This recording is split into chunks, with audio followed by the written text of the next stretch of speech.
and welcome to Nantes. This is the first day of Seanergy 2024 and this is our first daily report. So what can we expect today? An interesting talk with Wind Industry Hub, insights into investment trend in the sector and a fascinating innovation. And of course, the question on everyone's lips today, is Europe ready to be a leader in offshore renewable energy?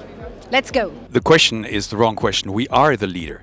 Europe is the leader in offshore wind today, but we are at the risk of losing that leadership role. And I think there are three reasons why we're losing it. One is complexity. We've built a complex system with all the different countries in Europe competing against each other rather than working together. The second is the lack of investments into infrastructure like ports or like grids, which cannot be done by the wind industry. And the third one is we have an ambition which is confusing. We want to be over 100 gigawatt by 2030. That means we need to build 20 gigawatts a year. And after 2030, we are going down in our ambition. We want to only produce 15 gigawatts a year.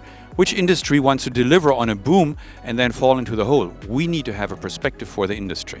Donc il y a comme ça de l'innovation qu'il faut soutenir, évidemment. Puis à côté de ça, il y a des challenges et des grandes difficultés parce qu'aujourd'hui, les technologies propres, donc celles qui développent des énergies propres, donc les renouvelables, eh bien, elles sont soumises à une concurrence étrangère souvent déloyale et donc nos entreprises sont parfois pas loin de mettre la clé sous la porte. Et donc, il faut être là en tant qu'Européens pour donner un cadre réglementaire strict pour que les compagnies étrangères ne viennent pas apporter une concurrence déloyale. Et de l'autre côté, faciliter les procédures de permis et trouver aussi des moyens de subventionner, d'aider financièrement ces entreprises à tenir le coup aujourd'hui pour demain être leader sur le marché mondial. The key figures today is 80%.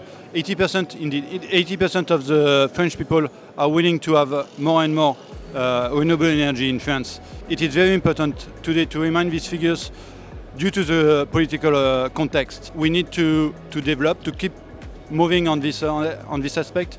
Indeed, we are not in advance to reach our targets. I represent Wind Industry Hub, which is an organization supporting supply chain development for onshore and offshore wind in Poland. And I visited Seanergy as France is an extremely interesting market in terms of development of renewables. This event is amazing and I'm looking for international opportunities for cooperation. We need to develop European content, and according to Net Zero Industry Act, we might have a new industrial constitution. And we won't make it if we will see only our domestic markets.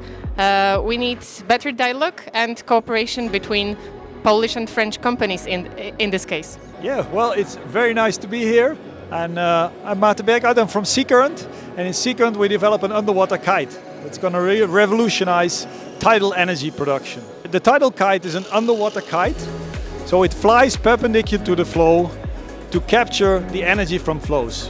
And we use a kite because it can cover a much larger area, certainly in areas where the depth is more shallow and the water velocities are lower. We can cover a larger area, which gives us more energy per device. So this is what we're doing in the Netherlands, where we're from, and we're happy to bring this also to France. In France, there's a big tidal potential at the Ras Blanchard, but there's also a lot of other sites where water velocities are a bit lower that offer a huge potential, and that's what we're wanting to exploit. We want to do this with local partners, to do it together and make tidal energy a success, so we bring reliability and dependability of renewable energy supply to the system.